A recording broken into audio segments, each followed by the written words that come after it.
أعوذ بالله من الشيطان الرجيم. بسم الله الرحمن الرحيم. يسألونك عن الأنفال، قل الأنفال لله والرسول،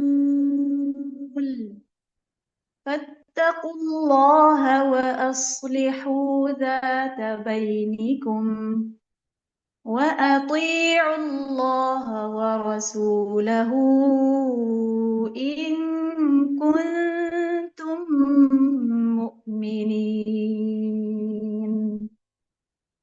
إنما المؤمنون الذين إذا ذكر الله وجلت قلوبهم وإذا تليت عليهم آياته زادتهم إيمانا وعلى ربهم يتوكلون. الذين يقيمون الصلاة ومما رزقناهم ينفقون، أولئك هم المؤمنون حقا، لهم درجات عند ربهم ومغفرة ورزق كريم. كما أخرجك ربك من بيتك بالحق وإن فريقا من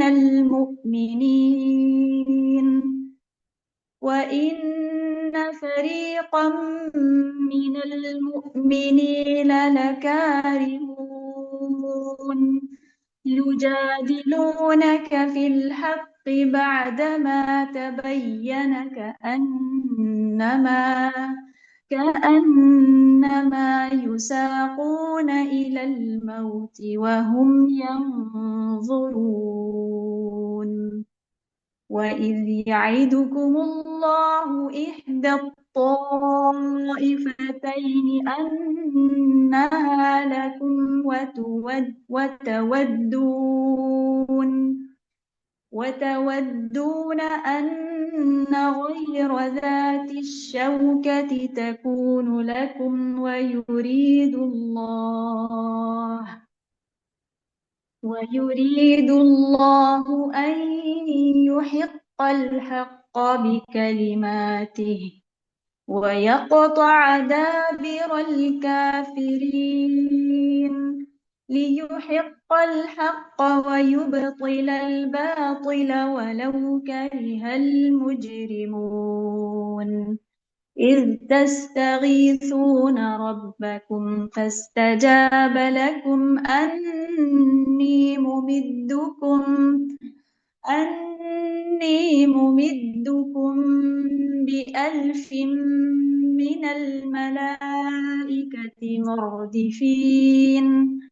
وما جعله الله إلا بشرى ولتطمئن به قلوبكم، وما النصر إلا من عند الله، إن الله عزيز حكيم. إذ يغشيكم النعاس أمنة منه وينزل عليكم من السماء ماء ليطهركم به ويذهب عنكم رجز الشيطان وليربط على قلوبكم ويثبت به الأقدام. إذ يوحي ربك إلى الملائكة أني معكم فثبتوا الذين آمنوا سألقي في قلوب الذين كفروا الرعب فاضربوا فوق الأعناق واضربوا منهم كل بنان ذلك بأنهم شاقوا الله ورسوله ومن يشاقق الله ورسوله فإن الله شديد العقاب ذلكم فذوقوه وأن للكافرين عذاب النار يا أيها الذين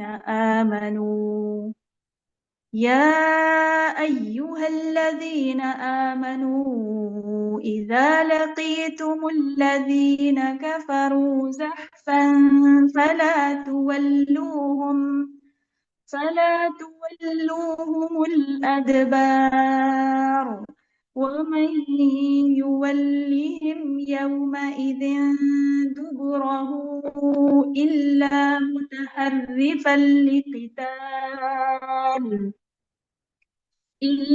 متحرفا لقتال أو متحيزا إلى فئة فقد باء بغضب من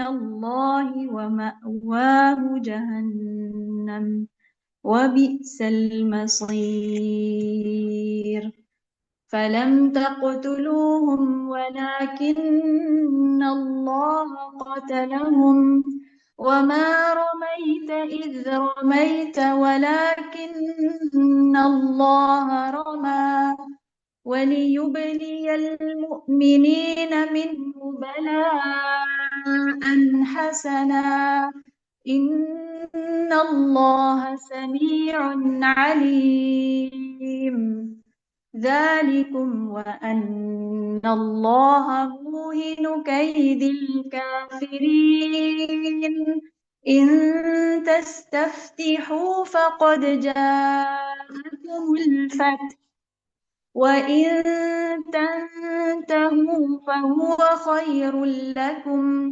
وإن تعودوا نعد ولن تغني عنكم فئتكم شيئا ولو كثرت وأن الله مع المؤمنين.